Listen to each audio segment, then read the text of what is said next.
Il existe des choses que l'humanité ne devrait jamais chercher à comprendre, des secrets si anciens et si monstrueux qu'ils menacent de déchirer la réalité elle-même.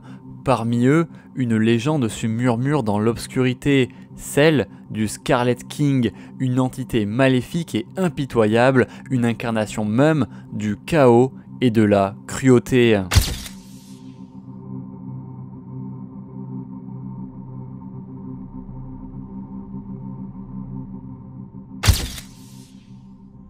Qui est-il? Quelle est sa vraie nature? Pourquoi son nom inspire une telle terreur parmi les plus hautes sphères de la Fondation SCP? Alors aujourd'hui, plongeons ensemble dans l'abîme de la folie à la découverte du SCP-001.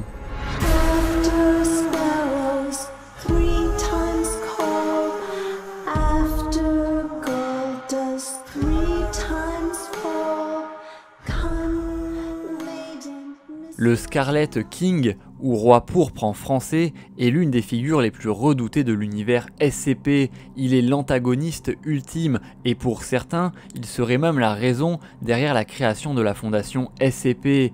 Il est d'ailleurs souvent décrit comme une entité cosmique, un dieu ancien dont l'unique but est de semer le chaos et la destruction. Mais son origine reste un mystère enveloppé de mythes et de contradictions. Certains textes lient sa naissance à un événement apocalyptique survenu dans un univers parallèle. Il aurait émergé des profondeurs primordiales pour régner sur un empire de douleur. Et d'autres suggèrent au contraire qu'il est une création des peurs humaines, incarnant les pires cauchemars de l'inconscient collectif, une sorte de miroir horrifique de la part la plus sombre de notre inconscient collectif. Les récits qui gravitent autour de lui partagent cependant une même constante. Le Scarlet King n'est pas qu'un simple monstre, il est le symbole du chaos ultime, l'antithèse de l'ordre que la Fondation SCP tente d'imposer au monde. Sa soif de destruction s'étend bien au-delà des mondes physiques, visant à détruire les lois fondamentales qui régissent la réalité elle-même. Et selon certaines archives de la Fondation SCP, le Scarlet King aurait été à l'origine de nombreux cataclysmes d'une ampleur inimaginable, effaçant des civilisations entières d'un simple geste. Car le pouvoir du Scarlet King, bien qu'on le pense infini, est en réalité impossible à connaître précisément. Et ainsi, cette entité avait d'abord été classée dans la classe Keter, avec les autres entités impossibles à confiner correctement, mais ce statut a été changé pour la classe Safe et pour cause. En réalité, malgré son immense pouvoir, le Scarlet King n'évolue pas dans le même plan de réalité que nous. Il vit dans une sorte de dimension parallèle à la nôtre, mais par peur d'ouvrir par inadvertance une brèche entre notre monde et le sien, les scientifiques de la Fondation SCP refusent catégoriquement de toute tentative d'étude sur cette dimension. Mais bien sûr, le roi pourpre, lui, aspirait à s'échapper de son royaume mourant, à se libérer de ses chaînes dimensionnelles pour étendre son influence sur notre monde. Mais les murs entre les réalités sont très solides, et même un dieu comme lui ne pouvait pas les briser seul. Alors, le Scarlet King trouva un moyen pour tenter de s'échapper de sa prison, un rituel ancien et monstrueux connu sous le nom de rite des 7 fiancés du roi écarlate. Et ce rituel monstrueux exigeait le sacrifice d'êtres innocents, des femmes enceintes porteuses d'entités abjectes qui serviraient de portail pour l'arrivée de leur maître. Ainsi, 7 femmes à travers le monde furent marquées comme ses épouses, condamnées à porter en elles les graines de sa renaissance. Ensemble, elles furent nommées par la Fondation SCP le SCP-231. Mais parmi ces femmes, une seule survit encore aujourd'hui, le SCP-231-7, hautement surveillé par l'organisation SCP qui attend prudemment qu'elle mette au monde une anomalie qui potentiellement serait capable de servir de portail au Scarlet King. Mais attendez, revenons un peu en arrière. Car lorsque la Fondation SCP découvrit ces fameux rituels, elle fut horrifiée par leur implication. Les 6 premières femmes avaient toutes succombé à leur accouchement, chacune donnant naissance à des abominations qui entraînèrent des cataclysmes indescriptibles. Et ainsi, à cause du pouvoir destructeur de ces anomalies, le SCP-231-7, la dernière fiancée du roi Écarlate, devint le dernier rempart contre l'avènement du Scarlet King. Et pour empêcher la naissance d'une telle anomalie, la Fondation SCP mit alors en place une procédure d'une cruauté inimaginable, bafouant toute règle juridique et morale. Cette procédure se nomme le protocole 110 MOTOK. Nommé d'après le docteur MOTOK, ce protocole consiste en un rituel quotidien appliqué au SCP-231-7. Cependant, bien sûr, les détails exacts de ce rituel sont classifiés et rares sont ceux au sein de la Fondation qui en connaissent la véritable nature. Mais les rumeurs, elles, circulent. On parle, dans les couloirs de la Fondation SCP, de tortures infligées qui seraient absolument inimaginables et de souffrances extrêmement violentes pour maintenir un équilibre fragile afin d'empêcher l'entité en gestation de se développer et de franchir le seuil de notre monde. Ainsi, le docteur MOTOK, chargé de superviser ce protocole, sombra peu à peu dans une folie froide. Ses écrits témoignent notamment de la lutte intérieure d'un homme confronté à l'impensable. Mais les analystes et scientifiques de la Fondation SCP sont clairs. Ils affirment avec force que si le protocole 110 MOTOK venait à échouer, le Scarlet King trouvera un chemin pour envahir notre monde. Et ce jour-là, il ne restera que des cendres et des ruines. Les rapports de la Fondation SCP mentionnent également des événements anormaux survenus autour du SCP-231-7, notamment des ombres mouvantes sans source lumineuse, des objets qui se déplacent tout seuls et une température ambiante qui chute brutalement à certains moments. Et la Fondation sait pertinemment qu'elle ne peut pas retenir le Scarlet King indéfiniment. Chaque jour où le SCP-231-7 survit est un miracle teinté d'horreur, mais la fatalité semble inévitable. Le Scarlet King attend, il l'observe, il se nourrit des cauchemars de ceux qui osent défier son arrivée, et certains agents de la Fondation en viennent même à se dire qu'il serait peut-être préférable de mettre fin aux souffrances du SCP-231-7. Mais tous savent pertinemment que cela signifierait libérer l'horreur ultime sur le monde. Alors, la machine continue de tourner, alimentée par le désespoir et la culpabilité. Cependant, l'histoire ne s'arrête pas là, car la Fondation SCP découvrit que depuis l'aube de l'humanité, une secte mystérieuse adorait en secret le Scarlet King comme un idole de l'apocalypse et se livrait dans le plus grand des secrets à des rituels terrifiants pour renforcer son influence sur le monde.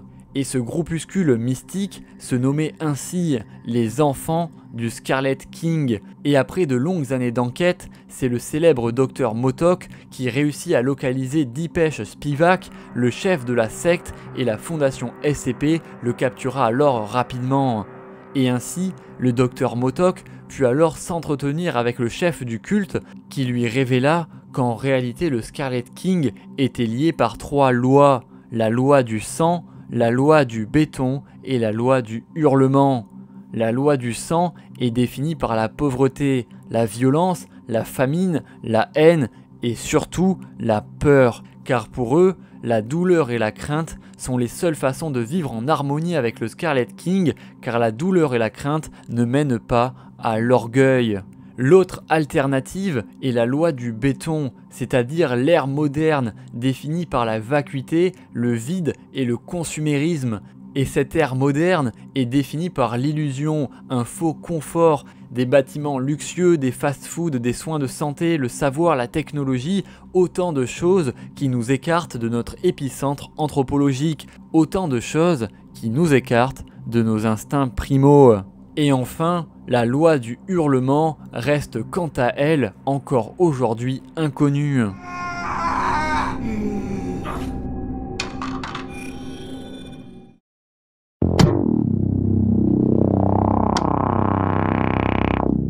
Les pouvoirs du Scarlet King défient toute la logique humaine. Il est d'ailleurs, souvent par simplification, considéré comme une entité quasiment omnipotente, capable de manipuler la réalité à une échelle cosmique. Et les rares descriptions directes de ces manifestations le décrivent comme une figure colossale couronnée de flammes, entourée d'ombres vivantes qui se tordent et murmurent des prophéties d'apocalypse. Il est dit que sa seule présence est suffisante pour provoquer des tempêtes, des tremblements de terre et d'autres calamités naturelles. Mais ce n'est que le début, car son véritable pouvoir réside dans sa capacité à corrompre. Le Scarlet King n'a pas besoin de détruire directement pour semer le chaos. Il manipule, il infecte, il transforme. Ses adorateurs, souvent dépeints comme des sectes fanatiques, sont prêts à tout pour plaire à leur maître, même au prix de leur humanité, devenant ainsi de véritables monstres. Et certaines archives mentionnent des rituels sanguinaires censés renforcer son emprise sur notre réalité. Ces pratiques incluent des sacrifices humains, la mutilation volontaire et des chants mystiques d'incantation qui peuvent rendre fous ceux qui les entendent. Ainsi, la fondation SCP soupçonne également qu'ils utilisent des avatars pour influencer directement le monde, prenant le contrôle de certaines entités ou individus pour accomplir directement les desseins du Scarlet King. Mais ce qui fait que cette entité est souvent considérée comme l'une des plus puissantes de l'univers SCP est le fait que le Scarlet King puise son pouvoir dans les vices et l'orgueil humain. Plus les hommes tentent de contrôler le monde, plus la fondation SCP tente de comprendre le Scarlet King, et plus ce dernier devient puissant. C'est pour cela que secrètement, toutes les recherches et même toutes les mentions concernant le Scarlet King ont été effacées. Moins l'humanité en sait sur lui, plus elle est protégée. Car le Scarlet King n'est pas un démon ou une entité maléfique classique, il est une idée, un concept, il est le chaos issu de la transition entre le nouveau et l'ancien, il est la destruction créatrice. Et c'est ça la loi du hurlement. Le Scarlet King veut punir l'humanité et la fondation SCP de son immense arrogance, pensant pouvoir soigner tous les maux de la Terre grâce à la science et la rationalité, alors que certains concepts dépassent largement ce que l'humain est capable d'imaginer.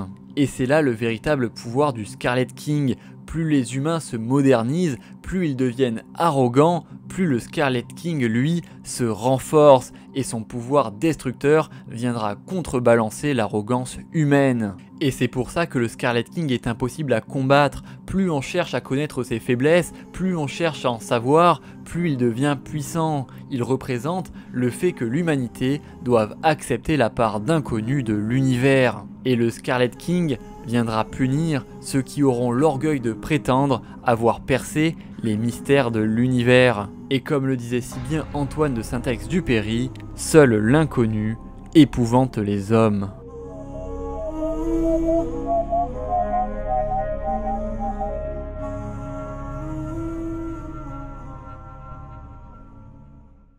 Voilà, j'espère que cette petite vidéo sur le Scarlet King vous aura plu. Alors oui, c'est pas du comics, mais écoutez, ça fait très longtemps que je voulais faire une vidéo sur la fondation SCP, et j'ai vu que sur YouTube, il n'y avait aucune vidéo FR sur le SCP-001, c'est quand même un peu la sauce. Donc voilà, si vous voulez plus de vidéos sur l'univers SCP ou des vidéos qui changent un peu des comics, n'hésitez pas à me proposer des idées en commentaire, hein, peut-être que je les ferai un jour. Moi, j'ai beaucoup aimé faire cette vidéo, donc peut-être faire d'autres univers. J'ai une vidéo qui est prête sur God Eater, je pense que personne ne connaît, voilà, dites-moi en commentaire d'ailleurs si vous connaissez, je pense que vraiment personne ne connaît, elle est prête, donc peut-être que je la publierai un jour, on sait pas. Mais voilà, il y a aussi des vidéos comics qui arrivent, de très grosses vidéos, vous inquiétez pas. Sur ce, je vous dis à très vite pour de prochaines vidéos comme d'habitude. N'hésitez pas, comme à chaque fois, à regarder la description, hein, vous avez le lien vers Eurocomics Grade, la première entreprise française de gradation de comics, évidemment certifiée par l'Union Européenne. Est-ce que c'est pas magnifique? Je pense que si. Vous avez aussi évidemment le lien vers les lives sur Vote, etc. Vous avez le lien vers le serveur Discord, on s'amuse bien, donc venez nous rejoindre. N'oubliez pas de vous abonner aussi, ça aide énormément la chaîne. Et sur ce, donc, je vous dis à très vite pour de prochaines vidéos.